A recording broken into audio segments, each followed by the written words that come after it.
Hi everyone. Happy Halloween.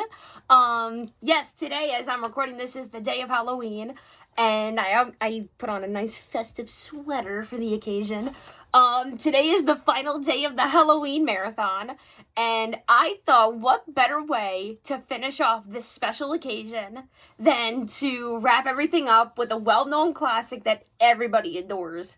Today I'm going to be talking about one of my personal favorite holiday films, one of my personal favorite movies, one of my personal favorite Disney films of all time, and that is The Nightmare Before Christmas. I adore this movie. It's literally so much fun. It has everything that someone could want. It has an amazing soundtrack, a great musical score, great voice performances, amazing animation that still holds the test of time, and it's just so nostalgic and so much fun that I find it hard to find anybody who doesn't even like this movie, let alone who's never seen it. So let's just talk about the basic facts. The Nightmare Before Christmas was a poem at first written by Tim Burton.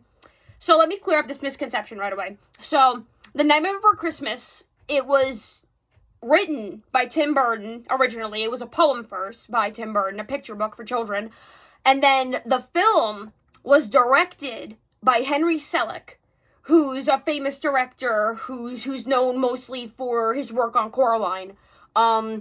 So there's a big misconception around this film. People think Tim Burton directed this film, and he has a producer credit, but Tim Burton only worked on this film in hands and pieces. Henry Selick was the one who was, filming the film. He was the one who was helming the project in its entirety.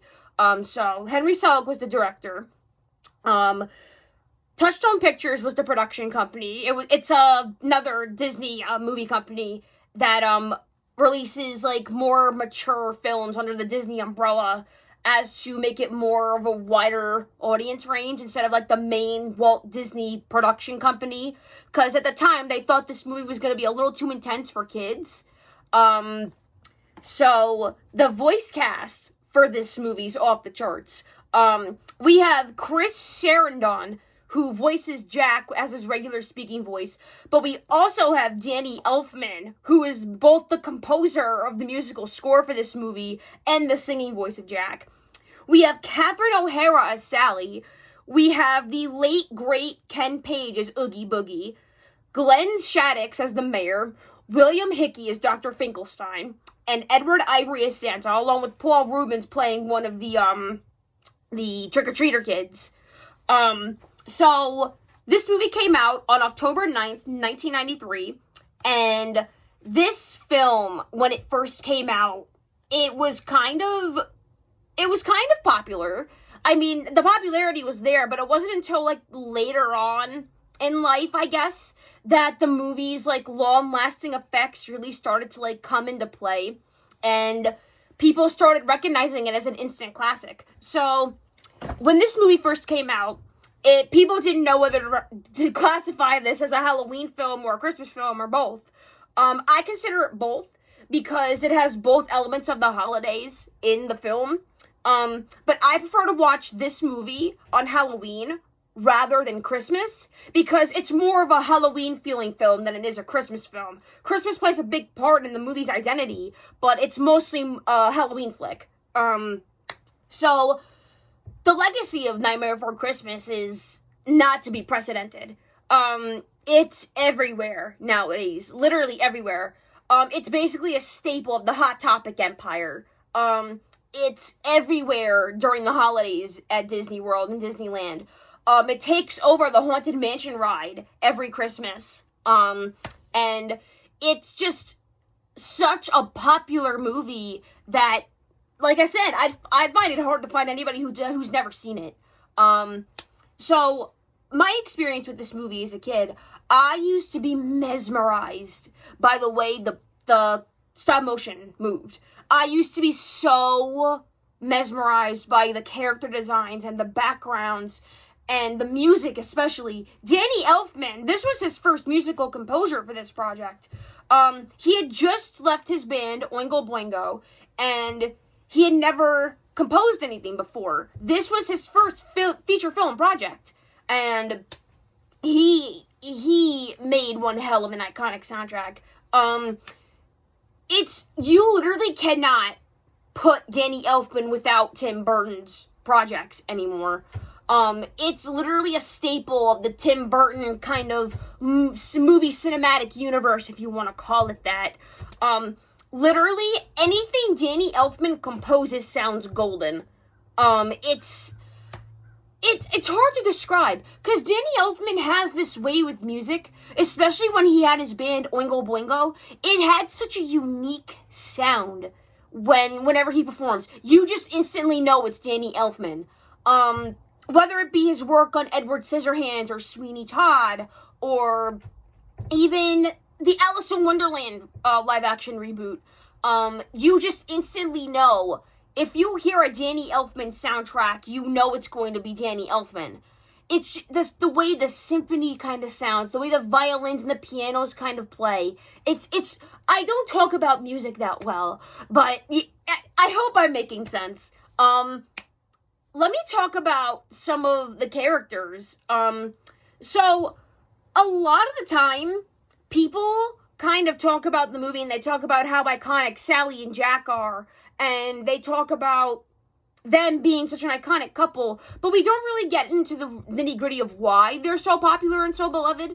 I think most of the reason why they're so beloved as such a unique couple is that we know from the movie Sally's feelings for Jack are there. They're there from the get-go, and she's always been fascinated by him.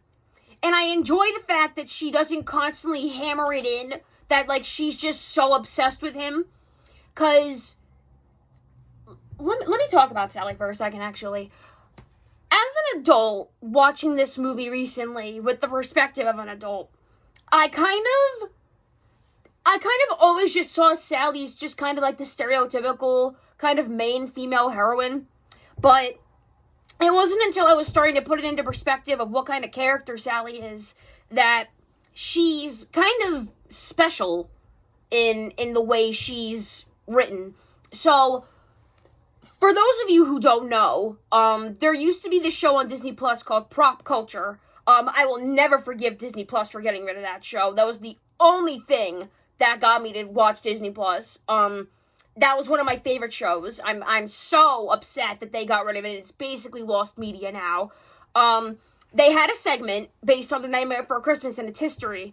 And one of the reasons why Sally is the way she is because there was this female writer who was tasked with the job of fixing the script and rewriting it and fixing the character writing. I forget her name, but she was in charge of writing Sally's character. Sally at first was just going to be this stereotypical pin-up female stereotype, this sexy femme fatale, but this female writer took Sally and molded her into this unique kind of character where Sally, the way she is in the movie, she's trapped, basically.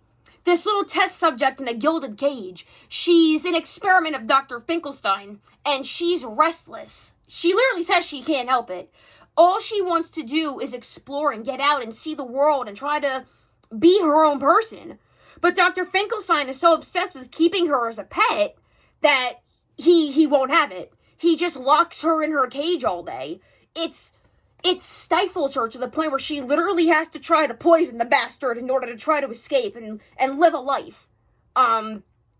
She wants to get out. She's desperate. She's chomping at the bit to try to get away from this guy. She's constantly putting others' feelings before herself. We see this with Jack. She literally makes him a basket full of goods for him to take care of himself, because he's literally putting his health before his own needs. I mean, he's putting his fascination with Christmas before his own interests, right?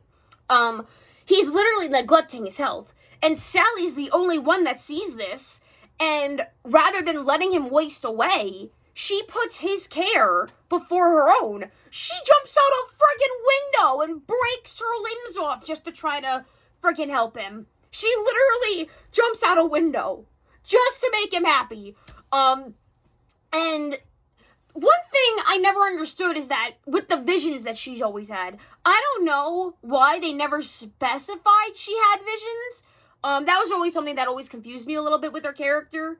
Other than the one scene where she's like playing with the flower and picking off the petals, and then it turns into a tree and it bursts into flames. I never understood why we never got more into that. I'm pretty sure they explain it in the spin-off books, because yes, Sally has her own spin-off sequel, in the form of literature, where it's called All Hail the Pumpkin Queen. I've never read them. I know they exist, and I would love to know what they're about. But yeah, Sally's just such an interesting character because she's always putting others before herself, always to her detriment. Because she's always trying to find a way out. She's trying to break free, to be her own person, to not be stifled, to be contained. And she's always under the thumb of this creepy bastard who thinks he's entitled to her because he made her. It's always kind of heartbreaking to watch because we can see Sally wants to get out of there.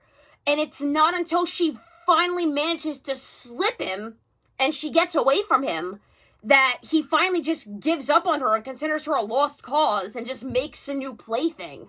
Let me talk about Jack for a second. So, Jack's an interesting character because his mania is what defines his character. Jack, when we first meet him, he's basically in a midlife crisis.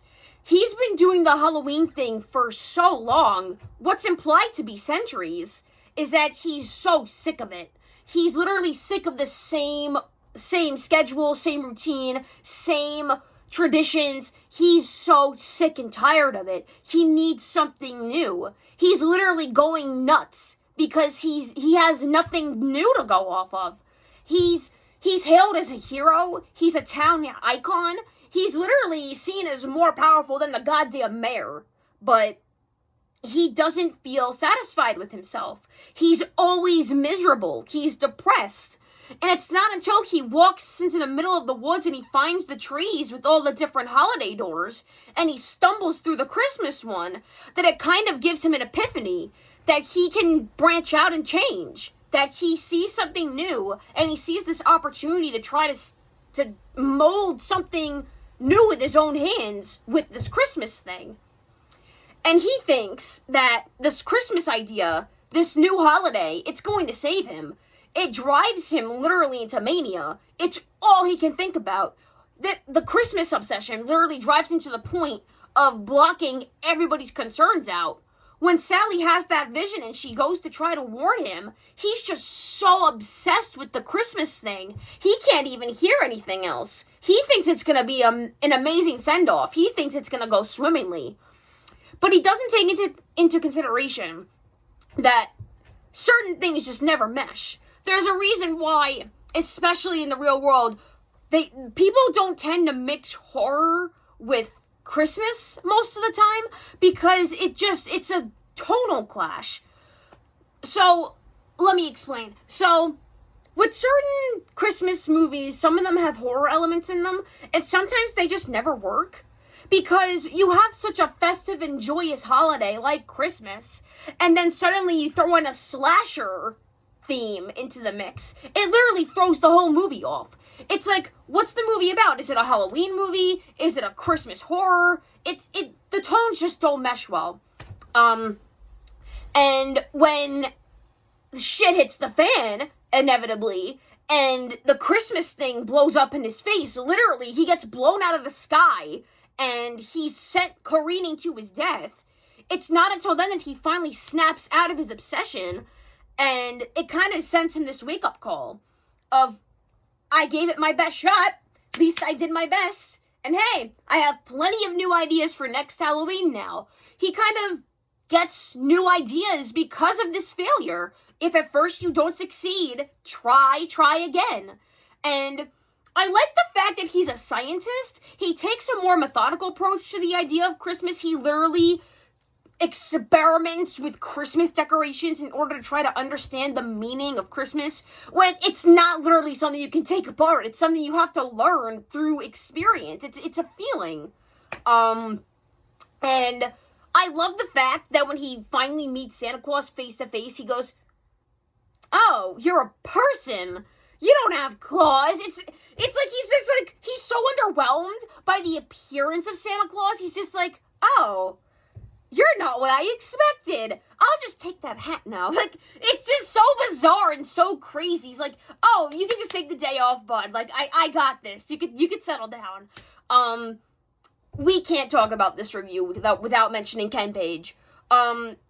He recently passed away, a while ago, and he was literally one of the best parts of this movie. His villain song is so underrated. Oogie Boogie's villain song is so underrated in the Disney villain catalog. Like, it's so jazzy and buoyant, and it flows so well. It's like a casino song. It's so much fun. Like, and the visuals alone are so creative. Like, this giant sack of bugs, the living sentient creatures, just coming out of him and just trying to toy with Santa and trying to taunt him and stuff. Like, it's just so creative. And I love the kind of hidden implications of the fact that everybody in Halloween Town's a freak, right? Everybody's a monster, everybody's a weirdo, everybody's a psycho. But everybody just kind of has this fear of Oogie Boogie. Like, it's just an unspoken fact. Everybody's scared of him. But he is the only person that can kind of stand toe-to-toe with Jack on his level. Like, they're both equally feared, but everybody fears Jack more than they do Oogie Boogie. But Oogie Boogie's just still kind of this underlying threat of a presence that no one wants to mess with him. And he's just such a good villain. I love a villain who just doesn't give a shit and just, like, has fun tormenting people. Like, I'm sick and tired of this modern trope of villains just having to be redeemed just because. Oh, you committed acts of terror?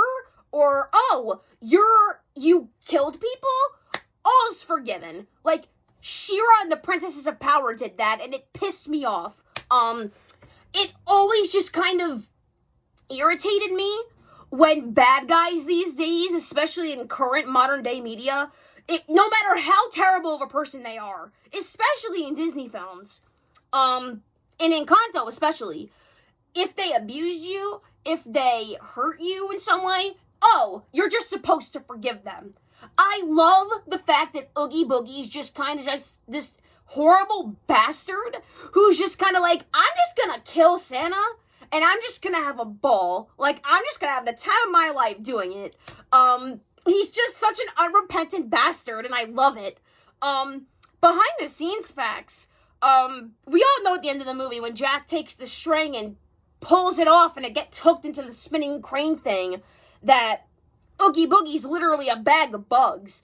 In the original deleted scene storyboards, it was originally Dr. Finkelstein under that mask, who said he needed to teach Sally a lesson, which kind of undermines the reveal.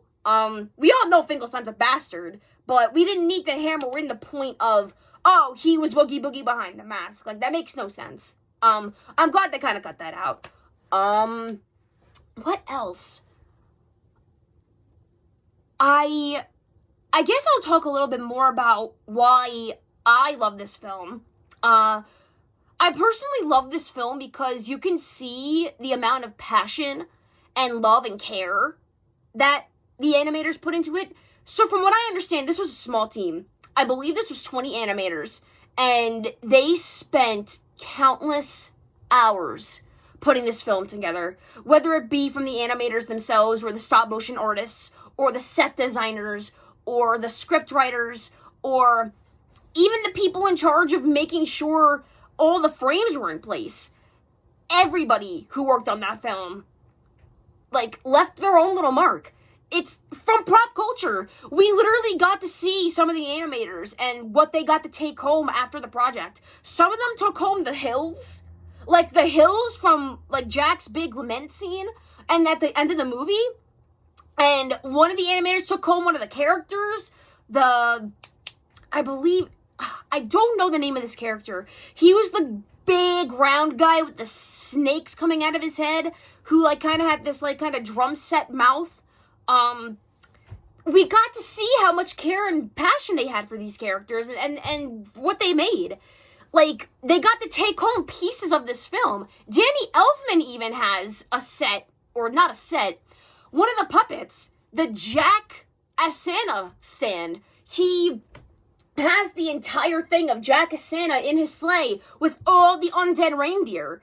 And he even said in the documentary that every Halloween, he'll invite kids and their parents into his house and he'll let them see the puppets. And it's just so sweet that, like, you can tell how much passion these people have when it comes to stuff like this, because stop motion is such an underrated art form. It always has been. No matter how popular the movie is, no matter how much revenue it makes at the box office, stop motion animation is such an underrated medium in the form of animation. Yeah, we've had breakout hits like Coraline, and we've even had other breakout hits like Fantastic Mr. Fox in the past. And even, what's the name of that movie? It's a Wes Anderson film about dogs. It's gonna come back to me at the end of this film. I'm gonna look like such an idiot. But Wes Anderson kind of brought back the popular medium of stop motion in some form of a sense with his works. But it wasn't until Laika, in the same year as Fantastic Mr. Fox, kind of pioneered the new age of stop motion. And it kind of opened the eyes of the audience and the public, showing them that, like, yeah, this medium has potential to be whatever you want it to be. I hope I'm making sense. Stop motion just doesn't get the credit it deserves. Think about it. You have to move little clay puppets inch by inch by inch in order to make one frame of movement. Like, imagine how much time and dedication and how much concentration and patience you have to have for that. You have to sit there for hours on end, moving between shots, just to move one arm just to say hello in one frame. Like, that probably takes hours to do. That's not to say that any form of animation isn't a difficult process. Hand-drawn animation, even CG animation with all the rigging and the rendering, and even, what's it called? Rotoscoping.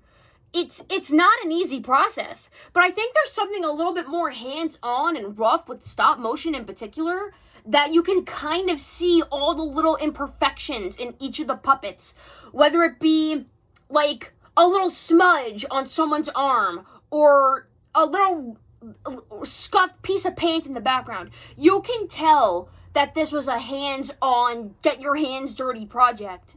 That's what I've always admired about stop motion. I don't talk about it much. I definitely will in the future, but it's so underappreciated. It's like you have to get your hands dirty in order to work on this medium. Like, you can't be afraid to get your hands dirty. But yeah, Nightmare Before Christmas is so iconic. It's literally such a staple of pop culture now.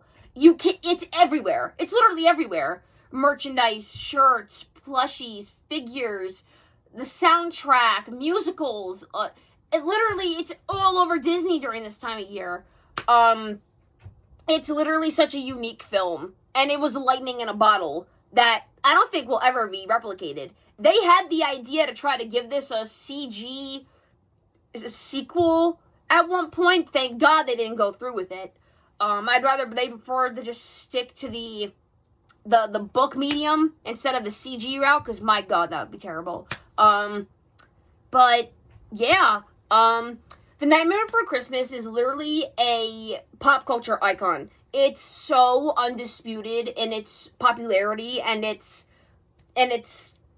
memorability that it's amazing. It's literally one of Henry Selick's best films. I think he did an amazing job directing this film, and he did an outstanding job bringing it to life. And Tim Burton, especially, without that poem, we wouldn't be here. So yeah, that's kind of it for the Halloween marathon. Wow, I can't believe I actually committed and went through with this. This was fun. Oh, I can't believe I finally got like a steady thing of reviews out. That's cool.